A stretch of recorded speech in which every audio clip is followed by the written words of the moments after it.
The fluorescent lights above Register 3 had been flickering for 11 days.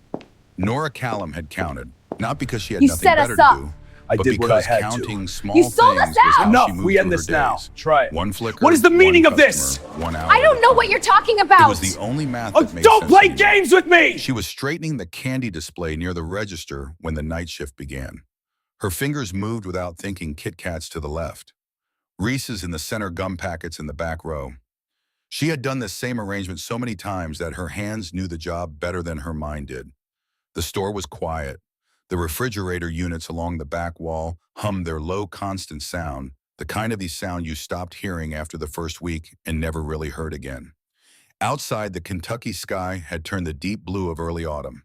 The leaves on the oak trees along Route 9 were just beginning to go orange at the edges. In another town, in another life, it might have been a beautiful evening. In Harlow, it was just a Tuesday. Nora had been working at Quickmart for 2 years. Before that, she had done a semester of community college accounting because numbers felt safe and honest. She had stopped going when her mother's diagnosis came in, and the math of their lives changed completely. Medical bills do not care about your enrollment status. Alzheimer's does not wait for a convenient time. She was 32 years old. She looked older most days, not from vanity or carelessness, but from the particular kind of tiredness that comes from carrying a weight no one else can see. Her mother, June Callum, was 67. She had been a school librarian for 23 years. She had loved crossword puzzles and old westerns and the smell of coffee in the morning. She had been the kind of woman who remembered everyone's birthday and sent real cards in the mail.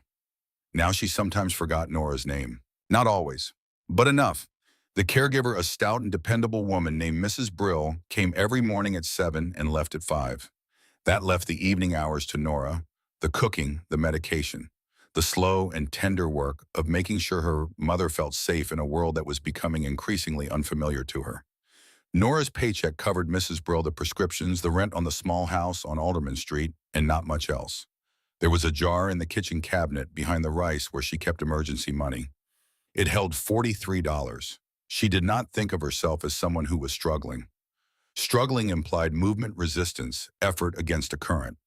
Nora simply existed quietly, carefully, without drawing attention, the way a person learns to exist when the world is made clear over and over again that it is not particularly interested in them. She had learned this lesson in small installments. The teenager in high school who looked through her in the hallway. The professor at community college who never learned her name. The customers at Quickmart who placed their items on the belt and stared at their phones and never once said thank you. She was not invisible in the dramatic sense. People saw her body, heard her voice when she said their total, but they did not see her. There is a difference, and Nora understood it the way you understand gravity, not as a theory, but as a daily, undeniable fact. She had one quality that almost no one knew about. Nora Callum had a near-perfect observational memory. It was not something she advertised or even fully understood. She simply noticed things the way most people do not. She noticed that Mr. Garvey from the hardware store always bought his wife a small box of chocolate-covered raisins on Friday evenings, never any other day. She noticed that the college girl who came in for energy drinks every morning had started buying 2 instead of 1 about 3 weeks ago, right around the time she stopped smiling. She noticed the subtle way people shifted their weight when they were uncomfortable and the specific tightness around the eyes that meant someone was about to cry. She noticed, and she filed it away, and she never told anyone because no one had ever asked. She had been noticing Dale Whitmore for a long time. Dale was 46. He had managed Quickmart for 6 years, long enough to have developed the particular confidence of a man who confuses tenure with authority. He wore collared shirts that were slightly too tight at the neck, and he carried a clipboard that he never seemed to write anything meaningful on. With his regional manager, Frank Dubrow, Dale was professional and polished, agreeable, even charming. He had a way of making himself seem like exactly the kind of steady, dependable manager that a regional chain needed. With his employees, he was something else entirely. It was never loud, never obvious. Dale did not shout. He did not throw things. He operated in a more refined register of cruelty, the kind built from small comments and pointed silences in the slow, deliberate application of pressure on people who had no leverage to push back. He questioned work that had been done correctly. He gave instructions in front of customers quietly enough that only the employee could hear the contempt. He rescheduled shifts without notice and framed the inconvenience as a personal failing on the part of the person being inconvenienced. He had a particular preference for the people who would not fight back. Nora had worked for him for 2 years without once raising her voice. She was, in his estimation, perfect. Shelby Vance had been 23 when she was hired at Quickmart, friendly and quick learning and completely unprepared for what working under Dale would require. She had lasted 8 months. She left on a Thursday without giving notice, without explanation, and without ever coming back for her last paycheck. Nora had watched the whole arc of it from her register and had understood more than she let herself fully understand. It was easier not to. Understanding led to questions, and questions led to confrontation, and confrontation was not something Nora had the reserves for. She was not proud of this. But survival rarely leaves room for pride. What she had done 2 weeks before the night everything changed was not something she planned. She had been helping with inventory in the back room, covering for another employee who had called in sick when she found the folder. It was tucked between two shipping manifests on the metal shelf above the floor safe. She almost didn't open it. She almost put it back and went on counting boxes of chips and pretending she hadn't seen it. But her hands had already opened it, and her memory had already started working. The folder contained 3 months of invoices for the same category of goods cleaning supplies ordered in bulk. 2 sets from 2 different dates. The unit prices were different. Not by much. 11 cents here, 14 cents there. But the quantities were large, and the discrepancies totaled across the 3 months added up to something that was not a rounding error. It was the kind of thing you could miss if you were not the kind of person who noticed things. Nora was exactly that kind of person. She stood there for 40 seconds doing the math in her head, understanding what she was looking at. Then she took out her phone, a cracked screen model, 2 generations old, and photographed every page. She did not fully know why. She was not planning to do anything with the images. It was instinct, the same instinct that made her write things down, notice things, file them away. She put the folder back exactly as she had found it and finished the inventory count. She told herself she had forgotten about it. Dale had not believed her. He had not been in the back room when she found the folder. He had come in to check on her progress at about 20 minutes after she had put it away, and in his eyes, for just one fraction of a second, she had seen something that she recognized. Recognition. The specific alert look of someone who knows they have been seen and is calculating what to do about it. He had not said anything that evening. He had looked at her clipboard, nodded once, and walked out. But starting the next day, the pressure changed. He had always been hard on Nora in his particular quiet way. But in the days following the inventory incident, it became something more focused, more deliberate. She always said yes. On the 11th day, the day the lights had been flickering, for he came out of his office at 8:45 and told her the meeting had been pushed to the end of the 9 o'clock shift. She nodded and went back to stocking the shelves. The store emptied slowly as closing time approached. A couple came in for gas station snacks and left without looking at her. An older man in a John Deere cap bought cigarettes and paid with exact change. By 8:50, the only people left inside were Nora Dale and the low, persistent hum of the refrigerators. At 9:01, the last customer walked out. Dale appeared in the doorway of his office. His shirt was neat. His clipboard was in his hand. His face wore the expression she had come to associate with particular danger, the absence of any readable emotion. Callum, he said he never called her by her first name. Let's get this done. She followed him. The back hallway of Quickmart ran east from the main floor, through a series of storage and utility rooms before ending at a T-junction. Left led to the loading dock. Right led to Dale's office and the employee bathroom. She had walked this hallway hundreds of times in 2 years. She noticed immediately that he was not turning right. He was continuing straight. She slowed her pace by half a step. Sir, your office is... I know where my office is. His voice was flat, factual. Keep walking. The hallway grew narrower as it approached the far end. The overhead fluorescent in this section had gone out months ago and had not been replaced, which meant the last 30 feet were lit only by the faint spillover from the main floor behind them. The cleaning supply closet was on the left. The employee bathroom was at the very end. Nora stopped walking. I think there's been some... He turned around faster than she expected. She had seen Dale angry before, the controlled, precise anger of a man who knew how to keep his voice level while his eyes did the real work. This was different. His face had reddened. The clipboard was no longer in his hand. It was somewhere behind him, dropped or set down, she hadn't seen which.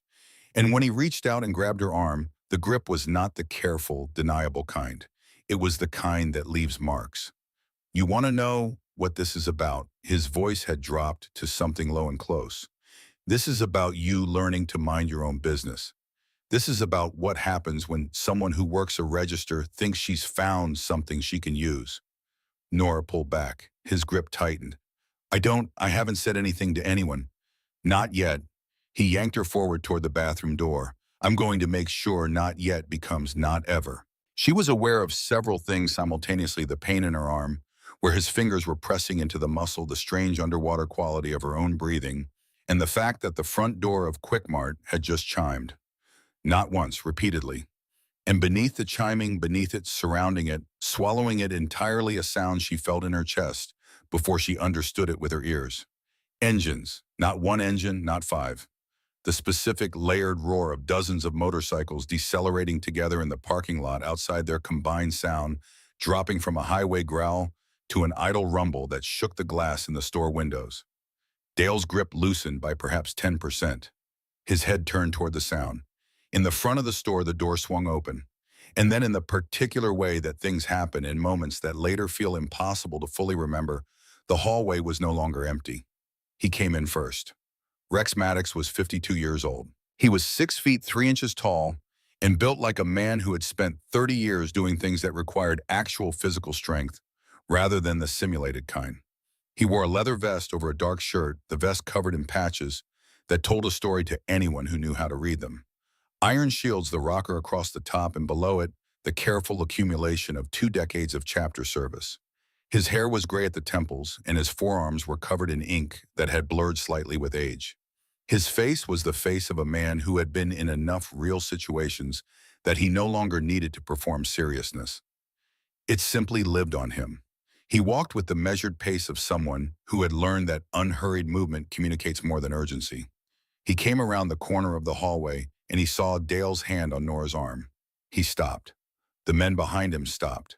The silence that followed lasted 5 seconds. Nora would remember it for the rest of her life, not as a pause, but as a presence, a specific and weighted thing, the kind of silence that arrives when a room understands all at once that something is about to be decided permanently. Rex's eyes moved from Dale's face to his hand to Nora's face. They stayed on Nora's face for 1 second, just long enough for her to understand that he had seen her, actually seen her the way she had spent years not being seen, and then they returned to Dale. When he spoke, his voice was low, not a whisper, not a shout, something in between that carried farther than either. Take your hands off her. 3 words, no profanity, no threats, no performance. Dale let go. His fingers opened as if the contact had become suddenly impossible to maintain. He took 1 step back, then another, his shoulder blade hitting the wall of the hallway. The color had left his face in the specific way that color leaves a face when the body understands a situation before the mind has finished processing it. Rex did not move forward. He simply stood at the end of the hallway with the weight of 49 men behind him and waited. Dale looked at the wall, at the floor, at a point somewhere between the two that contained neither Rex nor Nora, nor any direct confrontation with what he had just been doing. This is, he started, walk to your office. Rex's voice had not changed in volume or temperature. Close the door. Dale walked to his office. He closed the door. The sound of the lock clicking shut from the inside was the last sound he made that night. For a moment, no one in the hallway moved. Then Garrett Holt came around the corner behind Rex. Garrett was 38, with a red beard that had grown in somewhat unevenly and kind eyes set in a broad face. He was the kind of large man who moved carefully in small spaces, always conscious of how much room he took up. He looked at Nora. "Ma'am," he said. That was all. Just that one word in a tone that managed to ask a question and offer an answer at the same time. Nora opened her mouth. She had intended to say she was fine. The words had been assembled and ready the way they always were, the way they had been for years, a preloaded response to concern designed to redirect attention away from herself as quickly and cleanly as possible. "I'm fine, really. Thank you. It's nothing." The words did not come. Instead, something else happened, something she did not plan and could not have predicted. Her legs simply decided they were done holding her upright at full tension, and she sat down on the floor of the hallway with her back against the wall and her hands in her lap, and the tears that came were not dramatic or loud, but simply quiet and steady, the kind that have been waiting a long time. Garrett sat down on the floor across from her. Not beside her, he understood, without being told, that proximity from a large strange man was not what she needed. He sat across at a respectful distance in the flickering half-light of the back hallway of a convenience store in Harlow, Kentucky, and he waited. "You don't have to say anything," he said after a moment. She looked at him. "We come in here every Friday," he said. "You always say hey. You always get the order right.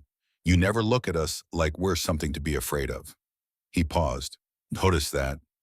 Rex had moved back to the front of the store. Through the hallway, Nora could hear the quiet reorganization of a large group of people standing in a small space, the soft creak of leather, the low exchange of voices. No commotion, no drama, simply the sound of people who knew how to be present without escalating. "He's done this before," Nora said. It was not a question. She was not sure why she said it out loud. She had known it for a long time, the way she had known what Shelby's sudden departure had really meant in the part of herself she had not been willing to listen to. Garrett did not answer immediately. Then, people like that usually have. She looked down at her arm. There would be bruising by morning. She pressed her other hand gently over the spot and breathed. "My mom is waiting," she said quietly. "Okay," Garrett said. He stood moving slowly and extended his hand, not pulling, just offering. She took it and stood. He walked with her to the front of the store. Rex was standing near the entrance, the arms crossed, watching the parking lot through the glass. He turned when he heard them approach. His eyes went to her arm. His jaw moved once, a small and contained motion, and then he looked at her face. "You need anything before you go?" he asked. She shook her head. "He won't bother you tonight," Rex said. It was not a reassurance. It was a statement of fact delivered with the confidence of a man who had made it true. She gathered her bag from behind the counter. Her hands were steadier than she expected. She walked to the door and pushed it open and stepped out into the October night air, and the cold came at her like clarity, sharp and clean and immediate. The parking lot was full of motorcycles. 50 of them, maybe more, arranged in loose rows that caught the orange light from the overhead lamps. Several of the men standing near their bikes looked over when she came out. Not with aggression or curiosity, more the way people look at someone they were keeping an eye on and are now confirming is okay. A few of them nodded. She nodded back. She found her car, a 2009 Honda Civic with a cracked taillight and a bumper sticker from a library book sale that June had attended 4 years ago before the diagnosis. She unlocked it and sat in the driver's seat and put her hands on the wheel and sat there. She did not turn the key. Through the windshield, she watched the light in Dale's office window, visible as a thin line under the frosted glass near the back of the building. It did not move. He was in there, and he was staying in there, and for the first time in 11 days, in considerably longer than 11 days, if she was being honest, the specific dread that had been living in her chest at all times felt, if not gone, then at least reduced to something she could breathe around. She thought about June, about Mrs. Brill, who had already left for the evening, about the medications that needed to be given before 10, and the light that June always needed left on in the hallway because the dark confused her. She thought about the photograph on her phone, the one she had taken in the back room 2 weeks ago, 3 months of invoices with impossible arithmetic still sitting in her camera roll because she had not known what to do with it. She thought about the moment in the hallway when she had sat down on the floor and not said she was fine. She had done that. She had not said she was fine when she was not fine. It seemed like a small thing. It was not a small thing. She turned the key. The Civic started with its usual reluctant cough, then settled into a steady idle. She backed out of the parking space, past the long row of motorcycles, and turned onto Route 9. The town of Harlow passed by her windows in the way it always did the diner, with the neon sign, the hardware store, the small Baptist church whose marquee board had said the same thing for 3 weeks. Everything looked the same. Everything was the same. And yet, she drove the 8 blocks to the house on Alderman Street and parked in the driveway and sat for a moment before going in. The light was on in her mother's room. Through the thin curtains, she could see the blue flicker of the small television, June sometimes left on for company, even when she fell asleep. Nora watched it for a moment, that quiet, familiar blue light, and felt something she had not felt in a long time. Not happiness, not relief, something quieter than both of those things. The sense that something had shifted. She had been invisible for a very long time. Not because she was unremarkable, but because she had made herself small enough to disappear, had learned the trick of it so well that she had almost forgotten she was doing it. The woman in the hallway tonight, the one who had sat down on the floor and let herself cry in front of a stranger, that woman had not been invisible. That woman had been seen. Not because she had done anything to draw attention, but because someone had looked, really looked, in the way that most people never bother to. She got out of the car. She went inside. She checked on her mother. June was sleeping, the television murmuring softly, her breathing even and steady.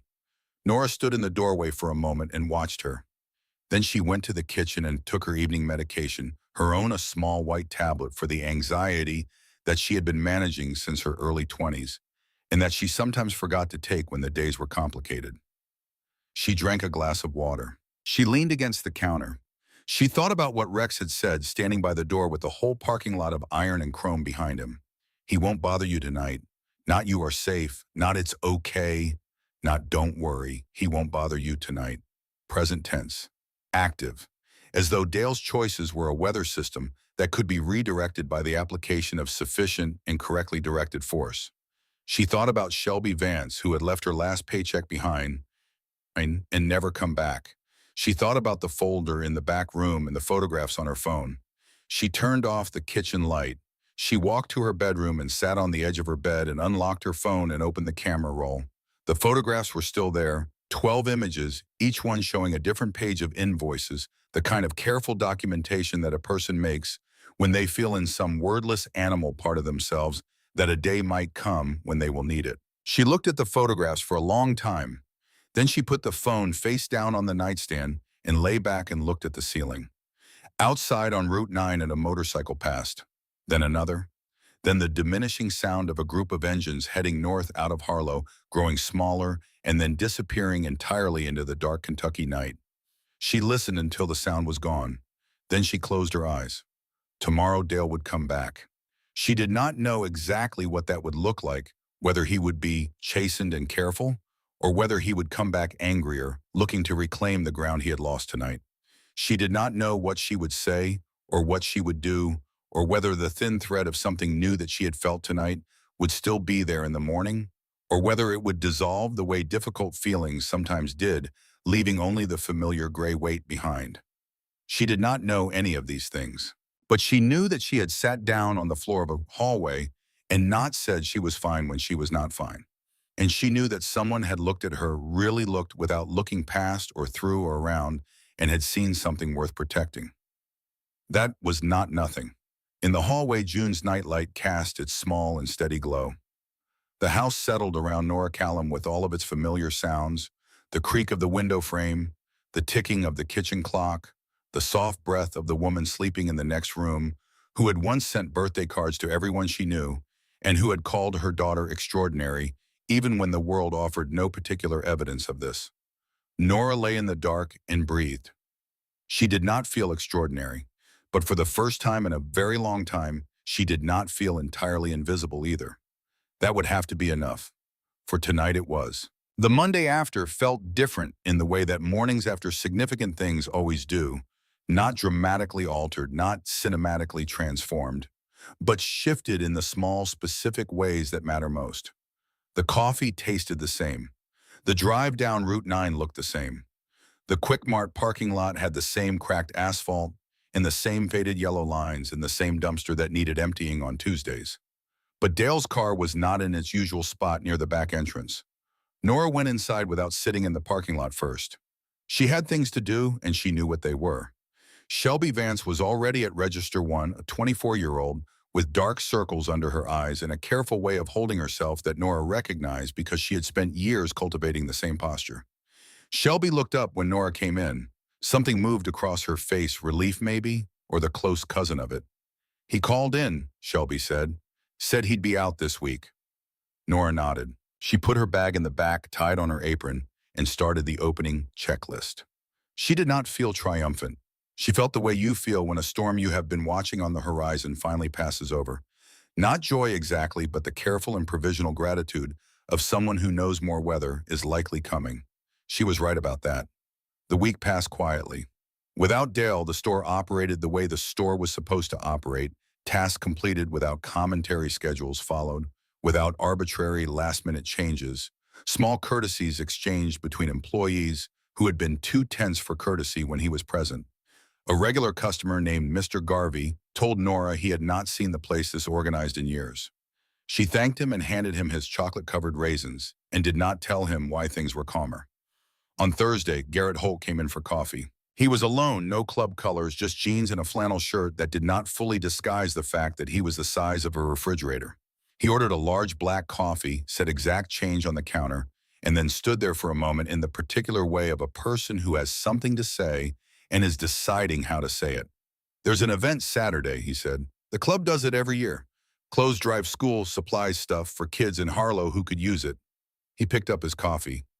"We could use someone who knows how to organize a table." Nora kept her hands busy straightening the cups near the coffee station. "I've never done anything like that." "You run this counter 6 days a week," Garrett said. "You know everybody's name. You know what they need before they ask." He paused. "That's not nothing." She looked at him. "Community Center on Mill Street," he said, 9 in the morning. He picked up his coffee and moved toward the door. No pressure either way. She thought about it for 2 days. She thought about it while she stocked shelves and rang up purchases and drove home in the evenings. She thought about it while she sat with her mother after dinner, watching the old westerns, that June still sometimes followed the plots of them, simple enough to hold, even when other things slipped away. She thought about all the reasons it was not a good idea. The crowds, the unfamiliarity, the high probability that she would be useless and out of place and would spend the whole morning looking for a corner to stand in. On Friday evening, June had a good hour. They happened less frequently now, these pockets of clarity, these brief returns to full presence. Nora had learned not to reach for them too hard when they came, because reaching too hard collapsed them. She had learned to simply be in them quietly without demand. June was sitting in her chair by the window when the clarity arrived. She looked at Nora, really looked with the specific focus that meant she was here, fully here in the room and in the year and in the relationship. "You've been carrying something," June said. It was not a question. Nora sat down on the footstool across from her. "I'm okay." June looked at her for a long moment with the patience of a woman who had spent 23 years distinguishing between children who understood what they'd read and children who were only pretending to. "You've been hiding long enough, baby," she said. It was a simple sentence. It landed the way simple sentences sometimes do, not as advice, not as instruction, but as recognition. The particular recognition of a mother who has been watching her child make herself small for years and has been waiting through illness and confusion and the slow erosion of so many things for the right moment to say so. Nora did not respond immediately. She sat with it. Then she got up and checked the medication schedule and made sure the nightlight was working in the hallway and went to her room and set her alarm for 7:30 Saturday morning. The community center on Mill Street was a low brick building with a parking lot that was already half full when Nora arrived at 8:50. She sat in her car for a few minutes, watching people carry boxes through the double glass doors, men in leather vests and women in quilted jackets and teenagers in school hoodies, moving back and forth with the easy purposefulness of people who knew what they were doing and why. She almost left. She did not leave. The inside of the community center had been transformed from the beige institutional space Nora had been inside once for a county health fair. Folding tables were arranged in careful rows. Colored bins lined the far wall. A hand-painted banner across the back read, "Iron Shields Annual Drive for the Kids of Harlow." The smell of coffee and something baked coming from a side table near the entrance made the whole space feel less institutional than it had any right to.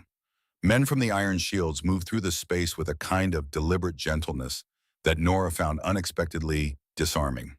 She watched a man the size of a lineman carefully sorting children's sweaters by side, his large hands managing the small garments with a concentration that suggested he understood the importance of the task.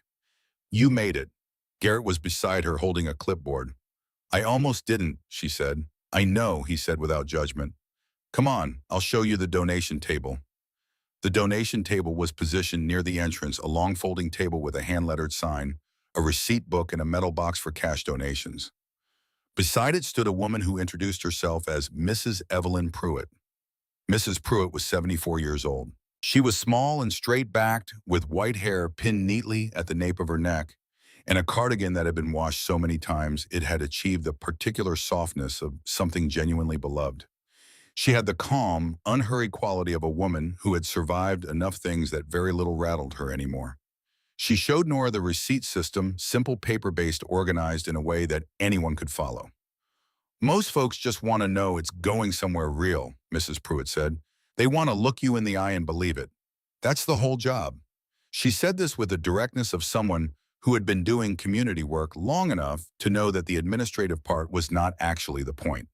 The first donors began arriving before 9. Nora found her footing slowly, the way you find footing on uneven ground, carefully, without rushing, testing each step before committing weight to it. She thanked people.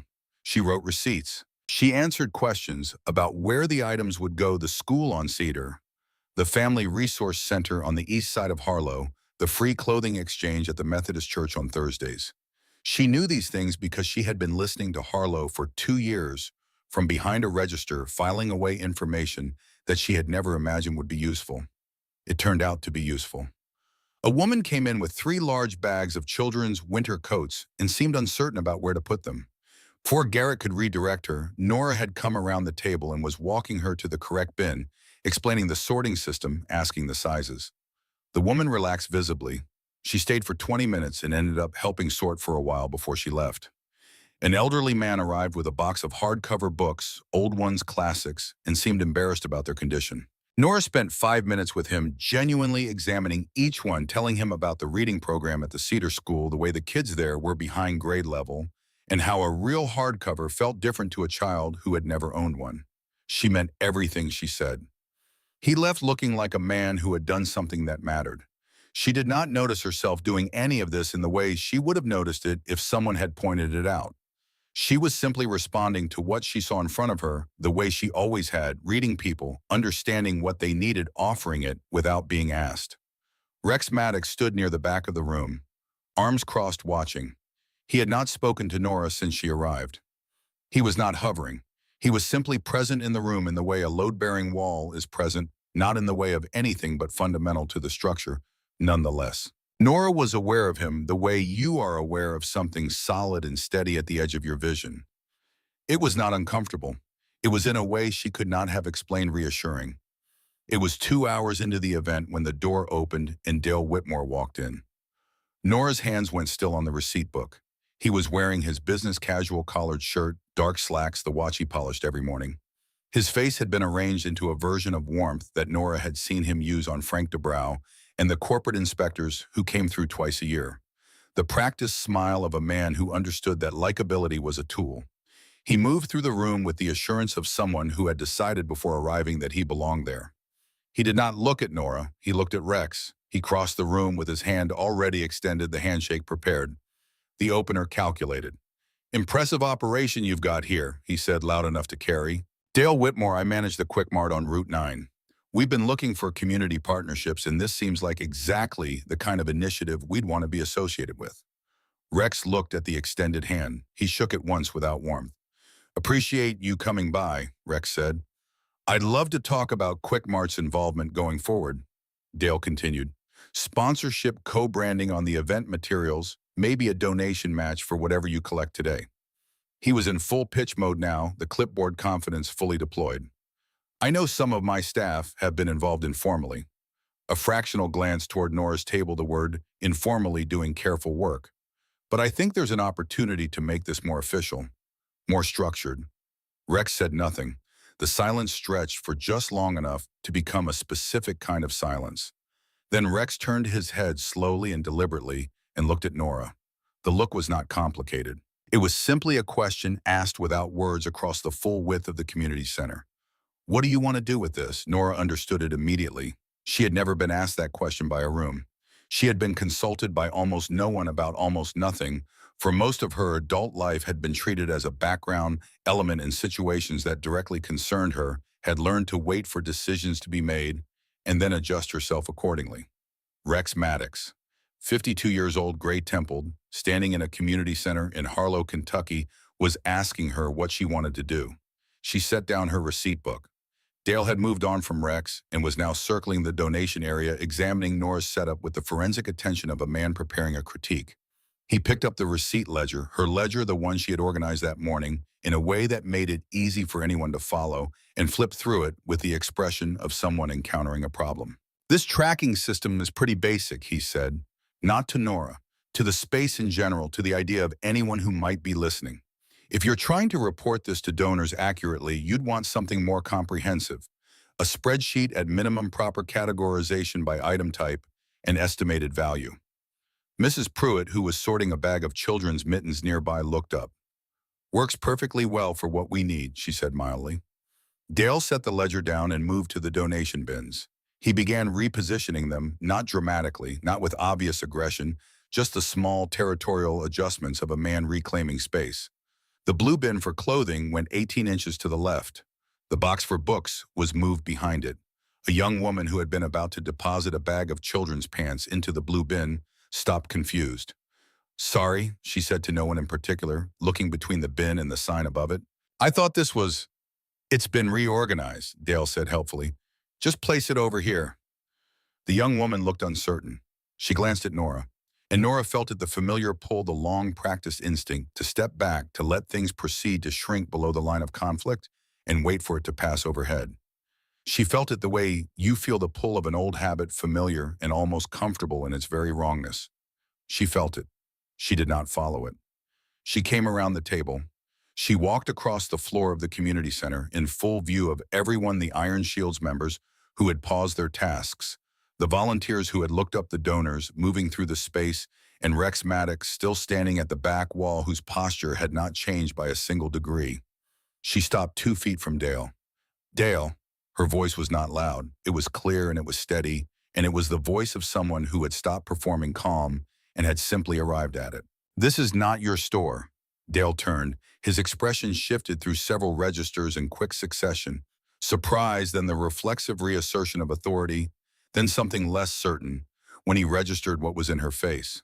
She was not angry. She was not pleading. She was not the woman from the hallway, the one who had pulled against his grip and tried to find the right words to make him stop. That woman had been afraid. This woman was something else entirely, though she could not have named it, precisely standing there in the middle of a community center with her hands at her sides and the quiet October light coming through the high windows. I'm trying to help, Dale said. The pitch voice was gone. The warmth had gone slightly brittle at the edges. Leave, Nora said. One word, present tense, no qualifier, no softening, no apology attached. The room was very quiet.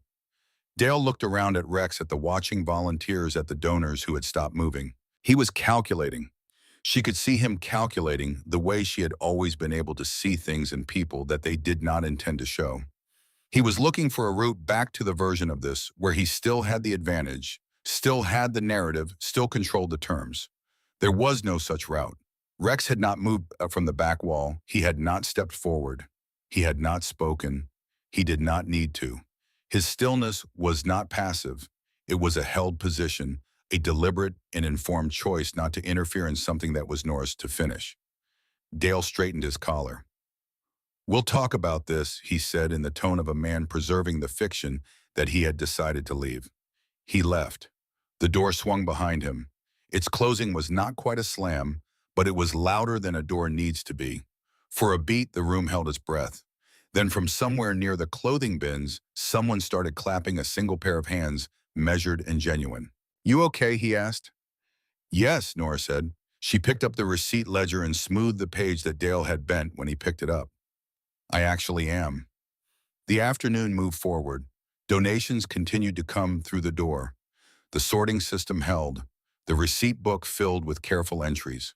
Nora moved through the work with a steadiness that felt new, not performed, not maintained through effort, but genuinely present, the way steadiness is present in something that has been tested and found to be structurally sound.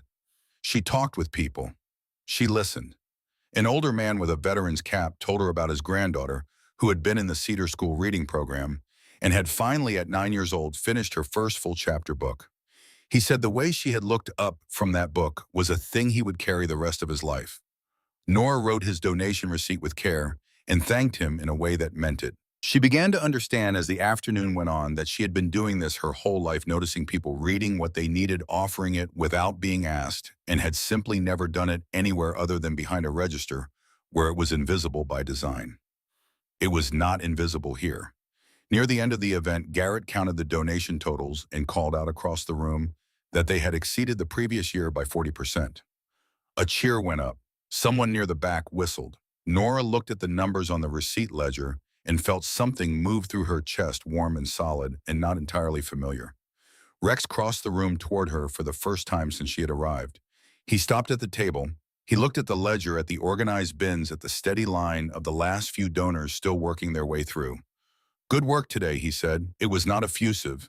It was not the performance of praise. It was the specific, weighted acknowledgement of someone who did not give it freely and meant it precisely when he did.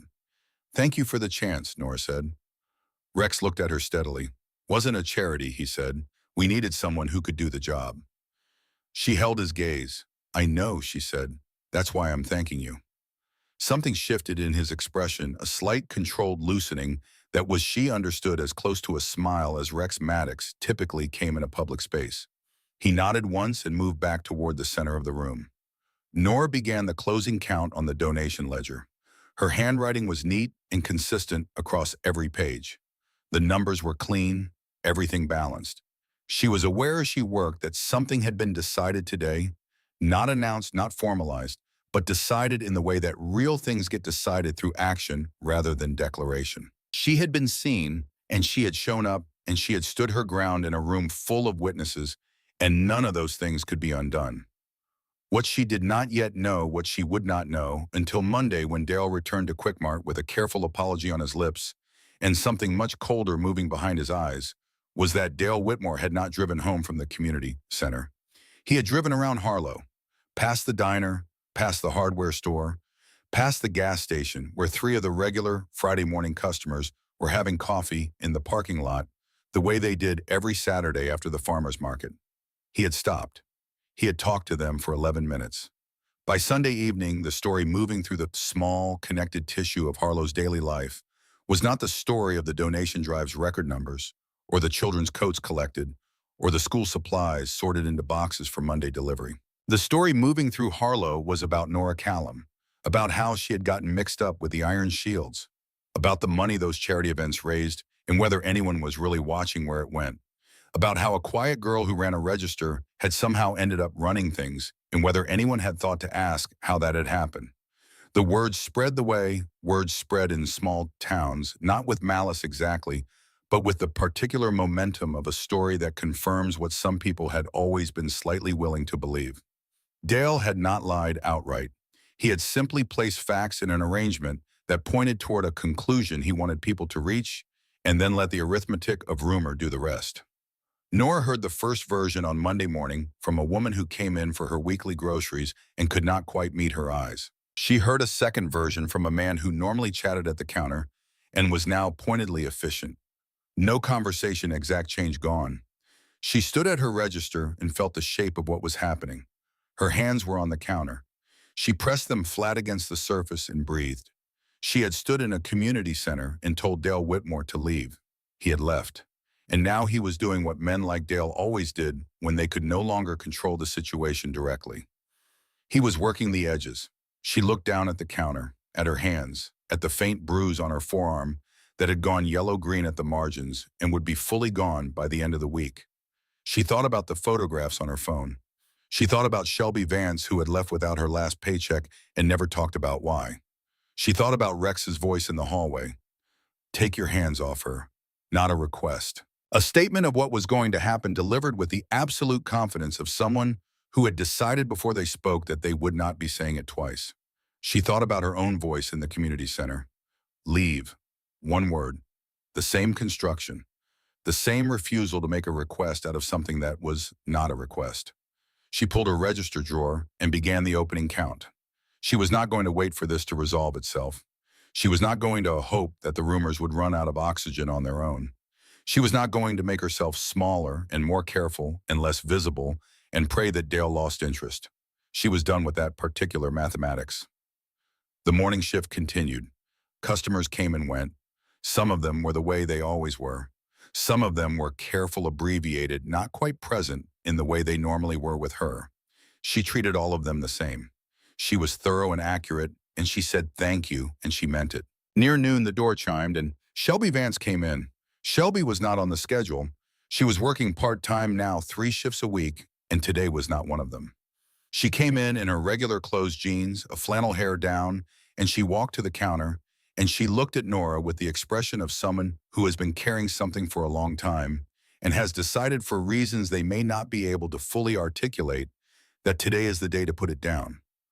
I heard what he's been saying, Shelby said. Nora looked at her. I know why he's doing it, Shelby said.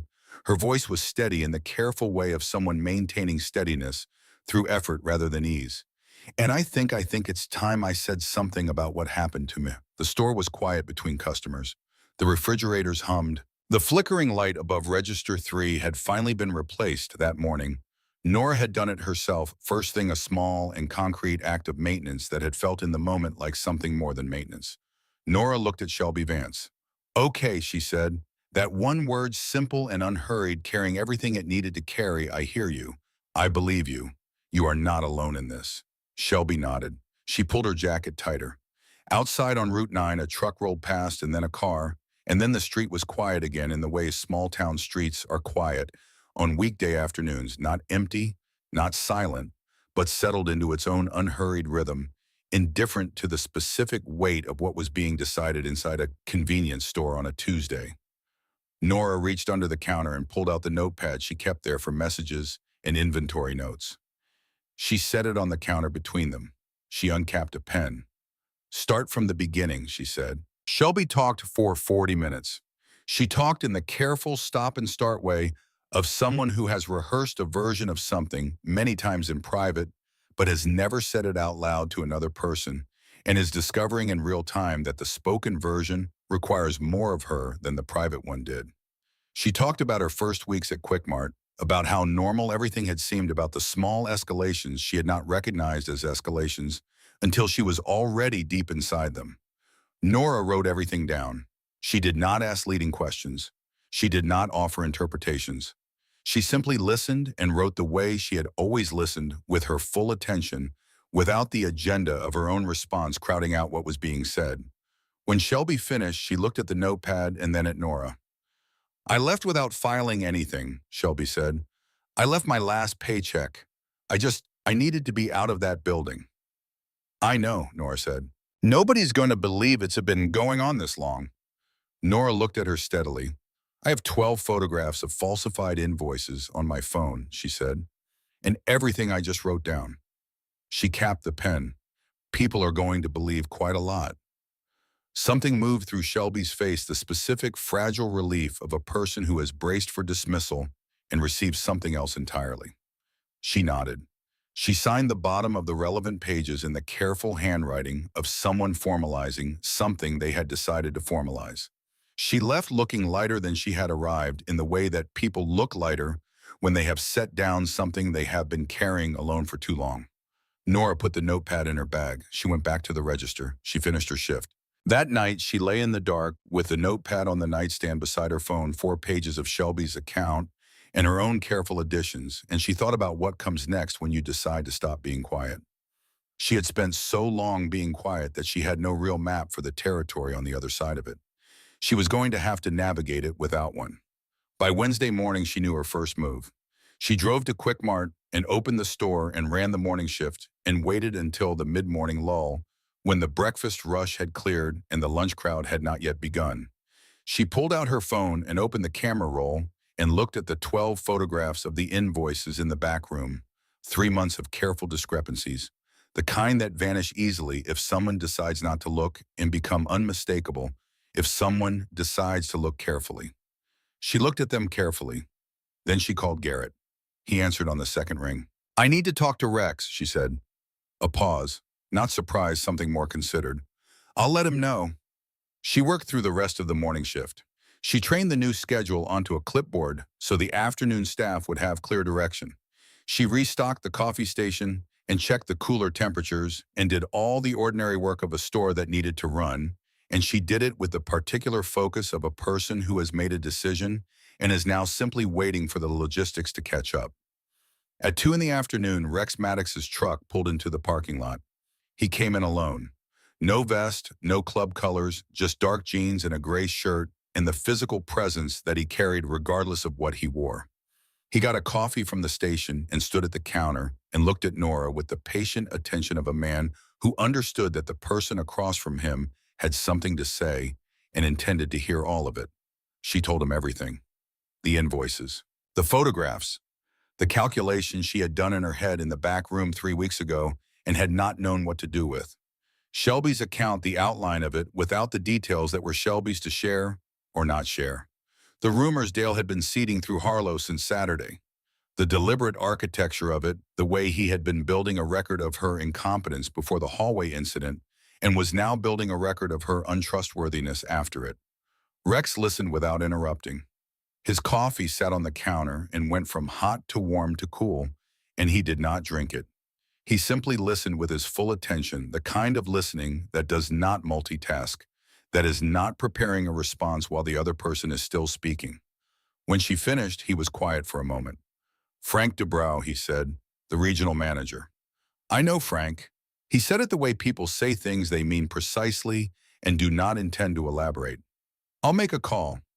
"I want to be the one who presents the evidence," Nora said. Rex looked at her. "I'm not asking you to handle it for me," she said. "I just need the right door open." He held her gaze for a moment. Then he nodded once the same nod he had given her in the community center, the one that said he had assessed the situation and found it sound. "I'll get you the door," he said. He picked up his coffee, realized it was cold, and set it back down. "The rest is yours." She nodded. He left. She stood at the counter for a moment after his truck pulled out of the parking lot. Outside Route 9 moved at its usual pace, trucks and sedans and the occasional tractor making its slow seasonal migration from one field to another. The ordinary commerce of a Wednesday afternoon in Harlow, Kentucky, indifferent to the fact that something irreversible was being set into motion inside a convenience store with a fluorescent bulb that had recently been replaced. She went back to work. Thursday passed, and then Friday morning arrived gray and cold with the specific chill of Kentucky October, settling into something more serious. Nora drove to work and ran her shift and spoke to everyone the way she always did by name, with attention, with the precise calibration of care that she had always offered and that most people had always received without registering where it came from. At 10:15, Dale came in. He was in his business casual again. He had the clipboard.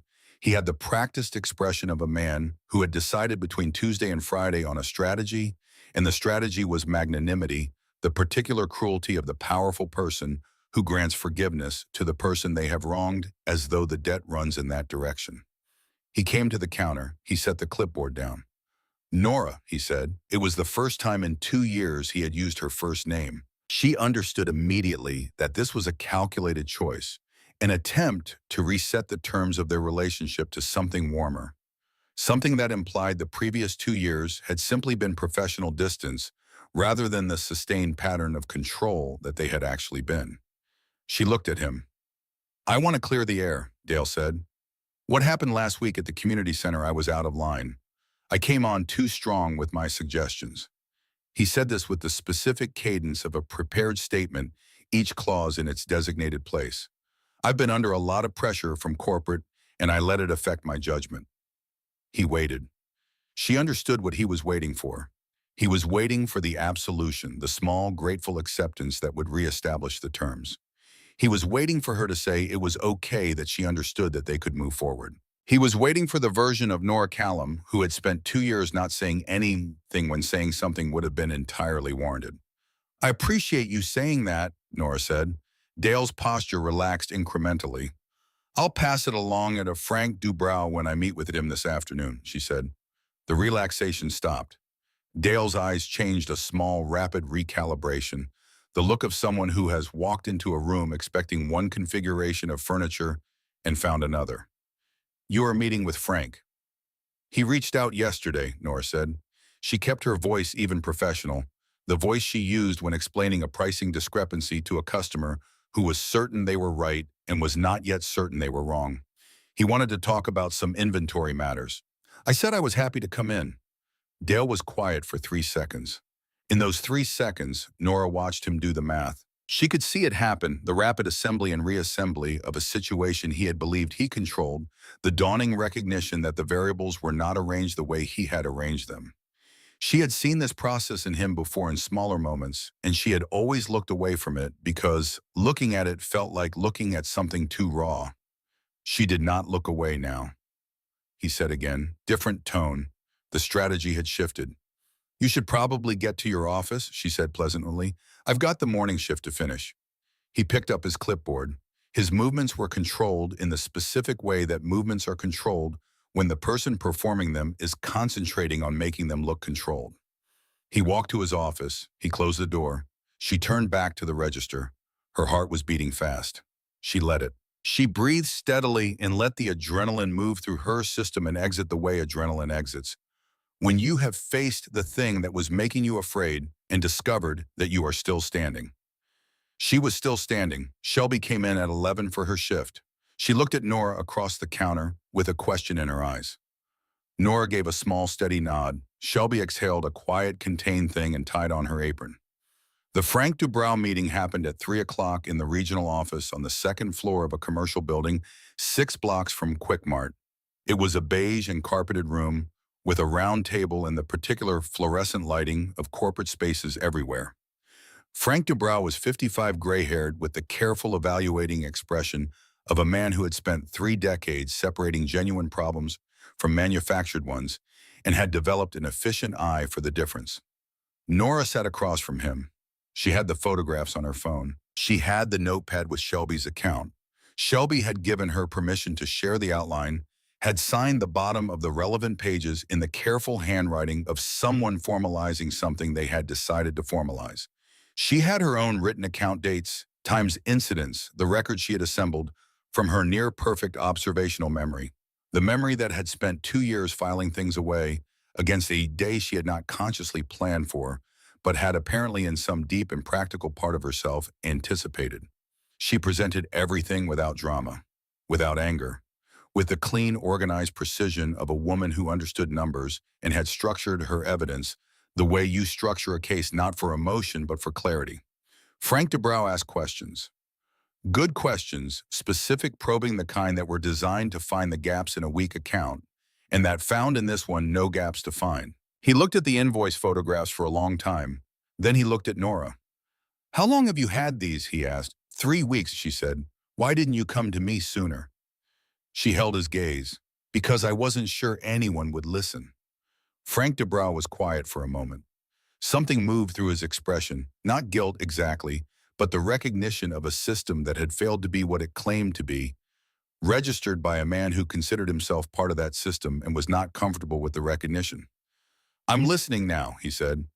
The meeting lasted 40 minutes.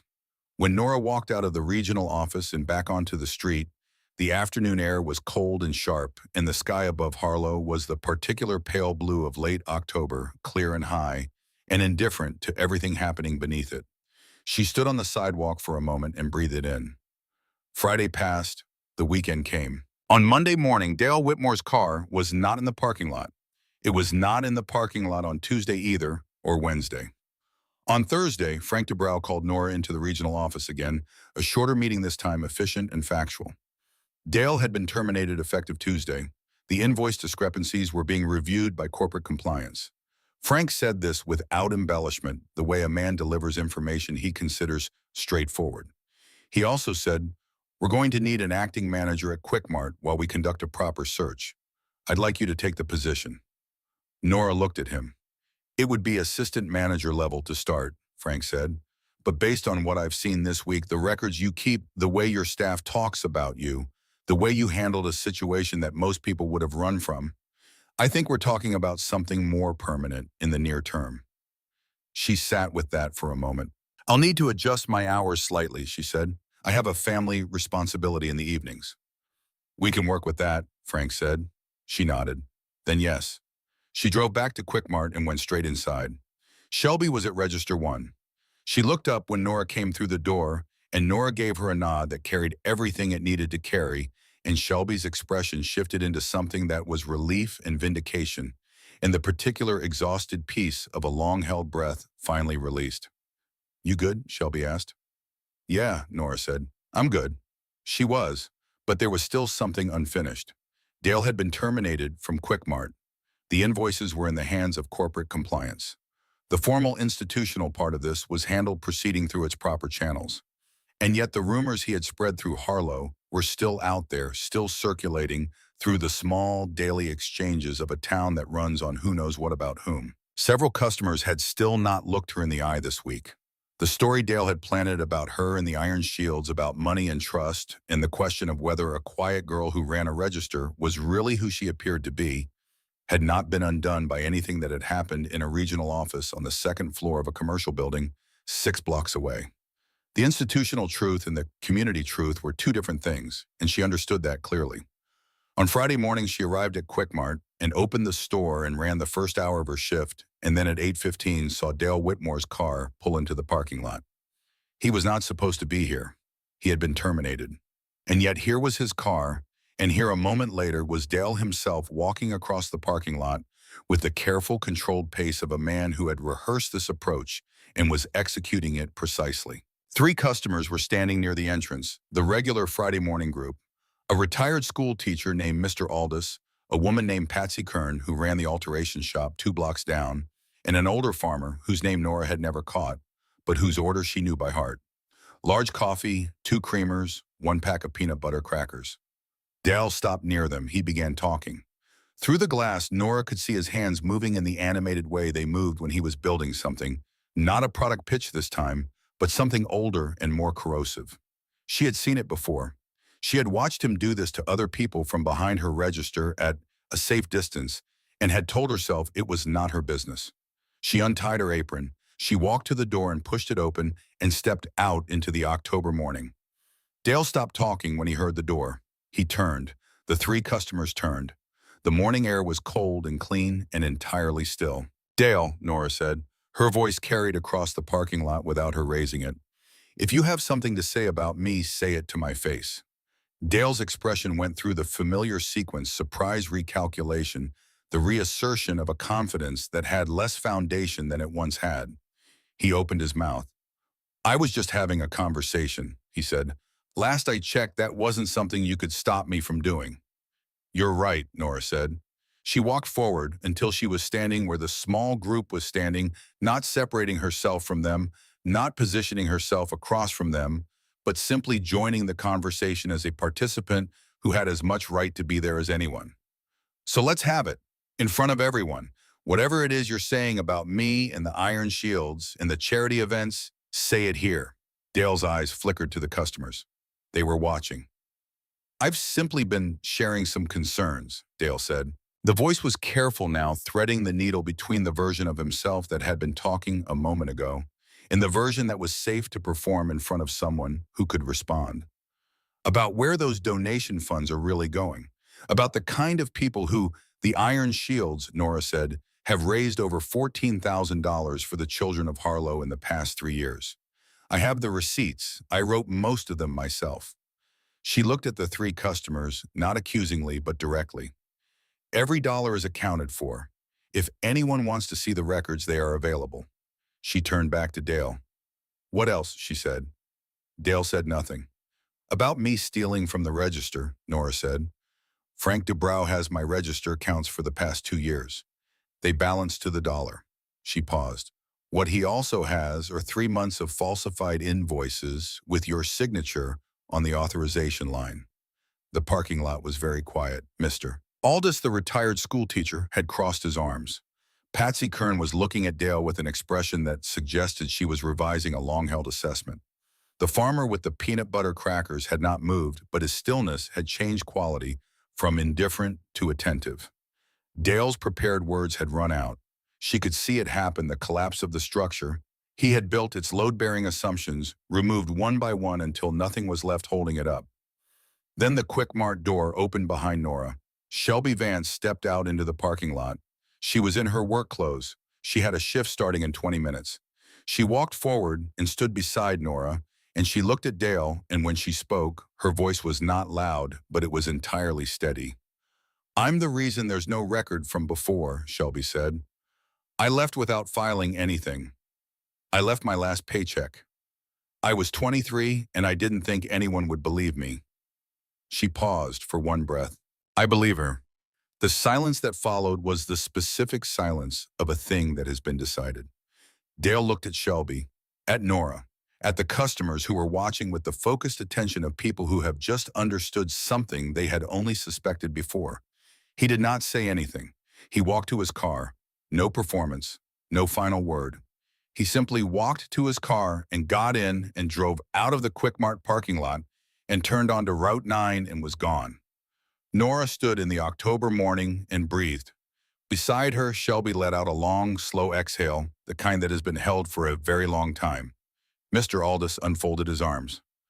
"I owe you an apology," he said to Nora in the direct way of a man who has made mistakes and knows how to own them. "I heard what he was saying and I didn't ask enough questions." Nora looked at him. "I understand," she said, and she meant it not as absolution granted from a position of injury, but as a genuine statement of fact. She understood exactly how Dale's version of events had been constructed to sound plausible. She had lived inside his methods for 2 years. She knew what they looked like from the outside. Patsy Kern shook her head slowly. 6 years, she said. That man's been running that store for 6 years.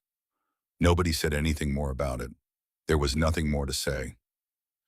The three customers filed into Quick Mart in the regular way, ordered their regular things paid, and went on with their morning. Shelby went inside to start her shift. Nora stood in the parking lot for a moment longer alone. The oak trees along Route 9 had gone fully orange now.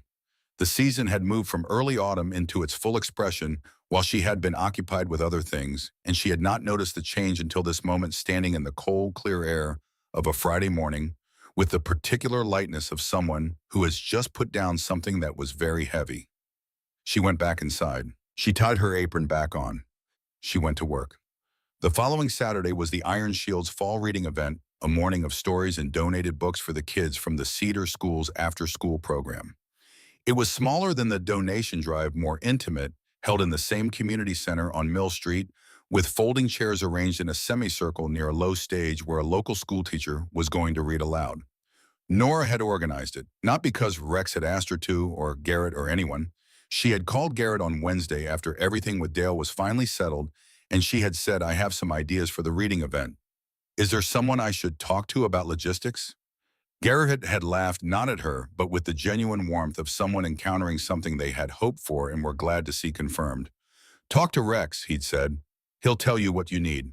She had talked to Rex. And Rex had said, with the economy of a man who did not waste words on things that did not need them. "What do you need from us?" she had told him. He had provided it. The morning of the event, she arrived at the community center at 8 to find that Garrett and two other Iron Shields members had already set up the chairs and arranged the book tables. They were drinking coffee from paper cups and talking with a comfortable ease in the early morning quiet of the empty space. They looked up when she came in. "Morning," Garrett said. "Morning," she said. She checked the setup against the list she had made. Chairs check. Book display organized by age group check. Sign-in table near the entrance check. The thank you card she had written for the teacher and the two parent volunteers who were coming stacked neatly at the table's edge. She had handwritten them the night before at the kitchen table after June went to sleep, in the same careful handwriting she used for everything. Children began arriving at 9 with their parents and caregivers, small figures in winter coats pulling away from adult hands to examine the tables of books. Nora moved through the space the way she had begun to move through all spaces, not hiding, not performing, but simply present, available, attentive to what was needed before it was asked for.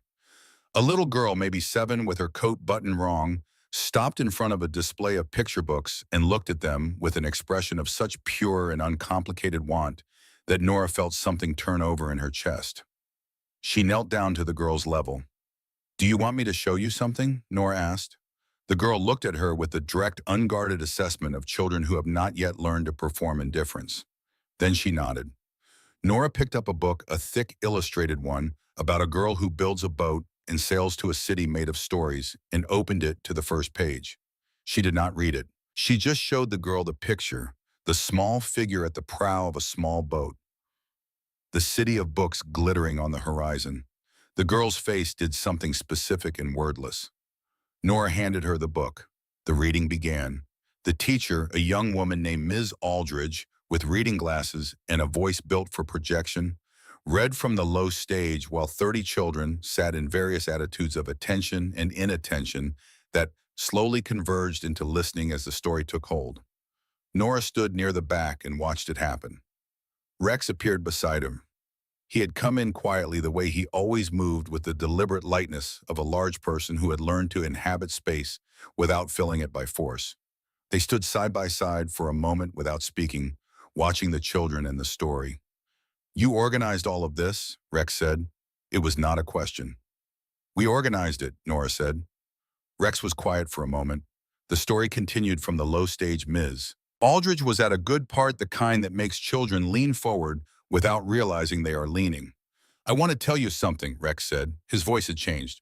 Not in volume, not in the careful control that was its baseline, but in something beneath the control, a shift in the material itself, the way a stone changes when it has been in water long enough. She looked at him. He was still watching the children.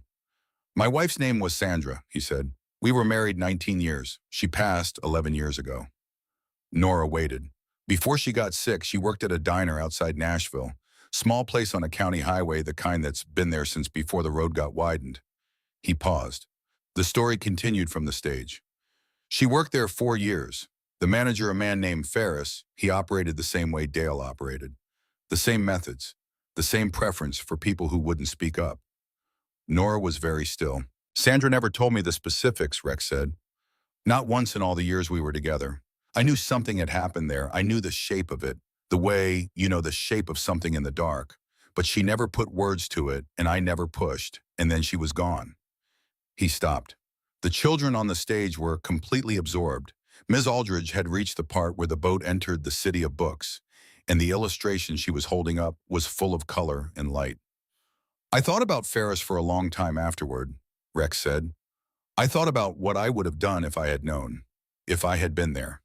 He paused again. "That's why I started the club mostly. Not because of any of the things people assume about why men like me start things like this. Because I wanted to be somewhere I could be present when it mattered. Somewhere I could be the person who doesn't stand there and know the shape of something in the dark and do nothing about it." Nora felt the pressure behind her eyes that meant tears were near. She did not try to stop them. "When I saw that man's hand on your arm," Rex said, "I wasn't just seeing you." He said it simply, without self-pity, without drama, without any of the distorting weight of emotional display. He said it the way he said everything, as a fact direct and unadorned, offered to the air between them. Nora did not say she was sorry. She did not offer the reflexive condolence that the moment might have invited. She understood, without needing to reason through it, that what he had said was not a request for sympathy. It was a sharing of weight, the specific and deliberate act of setting something down in the presence of another person so that both people understand going forward why the other one carries what they carry. "Thank you for telling me," she said. Rex nodded. He put his hands in his pockets and looked at the stage. They stood like that for a while, side by side, not speaking, watching the story reach its end. Ms. Aldridge closed the book. The children were silent for a moment, in the particular way that children are silent when a story has done what it was supposed to do, held them somewhere outside themselves, and then returned them, changed in some small and permanent way to the room. Then the noise returned, the happy, ordinary noise of 30 children, released from the spell of a story, and the space filled again with movement. After the reading, the children moved to the book tables and were each allowed to choose one to take home.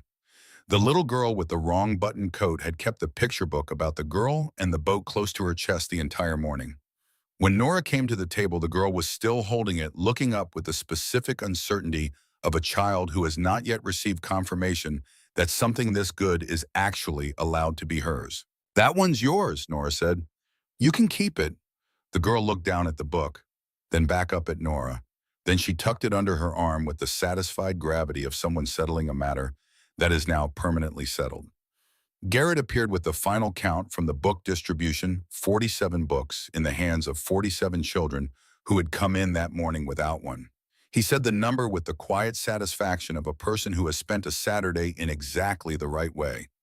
Nora wrote it in her notebook. The community center emptied slowly, families and children moving out into the cold October morning. Nora stayed to help break down the tables, working alongside Garrett and two other Iron Shields members, in the comfortable, wordless efficiency of people who have done this enough times together to not need to coordinate. When the last table was folded and the chairs were stacked and the space had returned to its default beige emptiness, Nora stood near the entrance and pulled on her coat. Her phone showed a missed call from Mrs. Brill. She had asked her to stay a few extra hours this Saturday, and Mrs. Brill had agreed. She called back, confirmed everything was fine at home, and thanked her. She drove to Sunrise Care Home. The facility was on the eastern edge of Harlow, a low building set back from the road behind a line of oak trees that were fully turned, now orange and gold, against the gray sky. Nora had visited every Sunday since June had moved here. In September, the move had been difficult in the way that all unavoidable necessary things are difficult, and she had cried after she signed the paperwork standing alone in the parking lot for 20 minutes before she trusted herself to drive. But the place was good. The staff knew June's name and her preferences in the specific ways she needed to be reminded of where she was when she woke confused. That mattered more than anything. She found her mother in the sunroom, a warm, south-facing room with large windows and several chairs arranged to catch the afternoon light. June was sitting in her chair with a cup of tea and the particular quietness that meant she was at this moment in a present that was roughly aligned with the actual present. Nora sat beside her and took her hand. "Hi, Mom." June looked at her with clear eyes. "Hi, baby." They sat together for a moment, letting the quiet settle. The afternoon light came through the windows in long, slanted planes. Somewhere in the building, a television was playing something soft and indistinct. Nora reached it into her bag and took out the small photo album she had put together the previous week. Printed photographs from her phone organized into plastic sleeves, the kind of things she had started doing because she had read that visual anchors help, that concrete images could bridge the gap in ways that words sometimes couldn't. She opened it on June's lap. The first photographs were old June in her library, surrounded by books and children, the specific competence and warmth of a woman in her element, visible even in a small photograph. June looked at them with a soft smile that did not require comment. Her hand moved over the surface of the plastic sleeve the way it had always moved over the spines of books, with the quiet recognition of something familiar and beloved. Then the newer ones. The donation drive at the community center. Nora at the table, bent over the receipt book, intent. The Iron Shields in the background, large and leather-clad, and moving with careful purposefulness through the space. Nora and Mrs. Pruitt standing together near the donation bins, both of them looking slightly to the side at something outside the frame, both of them smiling. June looked at the photographs slowly. Her finger traced the edge of one, the one where Nora was standing at the front of the room, her posture open and unguarded, facing the space where Dale had been standing before she told him to leave. Her daughter standing still and clear in the middle of a room, taking up exactly the space she was entitled to. "That woman in the picture," June said. Her voice was soft and wondering, the voice she used in her clearer moments when she encountered something that moved her. "She looks like she belongs somewhere." Nora felt the tears come, not the careful, contained ones from the hallway, not the overwhelmed ones from the parking lot after she signed June's paperwork. Different ones. The kind that come when something has been true for a long time and you have finally caught up to it. She took her mother's hand. "She does now, Mom," she said. "She finally does." June turned another page of the album. More photographs, the reading event that morning.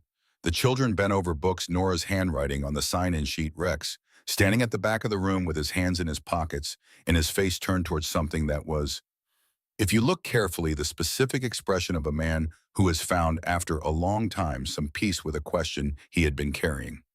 June studied the photographs with the unhurried attention of a librarian who had spent 23 years understanding that the right image, held long enough, it tells you everything you need to know. She turned to the last page. The final photograph was from that morning, taken by Garrett, who had borrowed Nora's phone without asking, and then handed it back with the wordless certainty of someone who knew the image was worth keeping. It showed Nora at the front of the community center, the chairs full of children behind her, the book tables along the wall, the morning light coming through the high windows. She was not looking at the camera. She was looking at something in the room, her expression focused and present and unguarded in the way that faces are unguarded when they do not know they are being watched. It was the face of a woman who was exactly where she was supposed to be. June looked at the photograph for a long time. Then she looked at her daughter. "There you are," she said. Not a question, not a discovery. The quiet, certain recognition of someone who has been waiting for a specific thing and has finally seen it arrive. Nora held her mother's hand in the afternoon light and did not say anything, because there was nothing left to say, because some things are not answered, but completed, and this was one of them. Outside the windows of Sunrise Care Home, the oak trees along the eastern edge of Harlow stood in their October colors, the deep, saturated reds and golds of the season at its fullest before the cold came through and stripped the branches back to their honest winter architecture. The light was going now, the short afternoon drawing in the sky, shifting from pale blue to the deeper blue that comes just before dark. Inside, Nora sat with her mother and turned the pages. She was 32 years old. She had a cracked screen phone with photographs of fraudulent invoices that had already done their necessary work. She had a notepad with 4 pages of careful handwriting. She had a job that had changed its title this week and would likely change again. She had a mother who was losing her way through the world and who had on a Friday evening, in a moment of rare and luminous clarity, told her that she had been hiding long enough. She had a community that she had been serving invisibly for 2 years from behind a register, and that had, when she finally stepped out from behind it, recognized her immediately as though she had always been visible, and had simply until now been the only one who couldn't see it. She had people who had stood in a hallway without being asked and had said without a single word of uncertainty, "She is worth protecting." She had learned at 32 that invisible and insignificant are not the same thing, that quiet and powerless are not the same thing, that surviving and living are not the same thing, and that the distance between the last two is crossable, even from very far back, even when the crossing takes longer than it should. She had learned that the things you file away in the dark, though, observations, the photographs, the careful handwriting, the memory that notices everything and forgets nothing, are not small things. They are the things that matter when the moment comes. She had learned that standing up does not always look like standing up. Sometimes it looks like sitting down on the floor of a hallway and letting yourself cry in front of a stranger. Sometimes it looks like uncapping a pen and saying, "Start from the beginning." Sometimes it looks like walking out into a parking lot on a cold October morning and saying, "If you have something to say about me, say it to my face." She had learned all of this in the space of 3 weeks. She suspected she would spend years understanding what she had learned. June was looking at the last photograph again, the one of Nora at the front of the community center, unaware of the camera fully present in the room. She reached out and touched it gently with one finger. The gesture was the same one she had used in her library for 23 years when a child found a book that was right for them, that particular careful touch that means this is something that matters. "I always knew," June said softly. "I just needed you to find out." Nora did not ask what she meant. She knew what she meant. She closed the album and held her mother's hand and watched the light continue its slow departure through the south-facing windows of the sunroom at Sunrise Care Home. Outside the town of Harlow went about its ordinary Saturday evening, the diner filling up the hardware store closing the small Baptist church whose marquee board had finally been updated after 3 weeks. On Route 9, Quickmart ran its evening shift under the steady light of a recently replaced fluorescent bulb. The register counted its transactions. The refrigerators hummed their low, continuous note. The candy display near Register 3 was arranged the way Nora had arranged it, Kit Kats to the left, Reese's in the center, gum packets in the back row, and the employee running that shift knew to keep it that way because Nora had shown her why it worked. In the parking lot of Sunrise Care Home, a 2009 Honda Civic with a cracked taillight and a library book sale bumper sticker sat quietly in the last of the afternoon light. It would carry its driver home in an hour back to the house on Alderman Street, where the kitchen clock still ticked, and the window frame still creaked, and the nightlight in the hallway still cast its small and steady glow. And in a sunroom on the eastern edge of town, a woman who had spent too long making herself small sat beside her mother and understood finally and fully that she had never needed to be saved. She had only ever needed someone to look, and now finally she had learned to look at herself.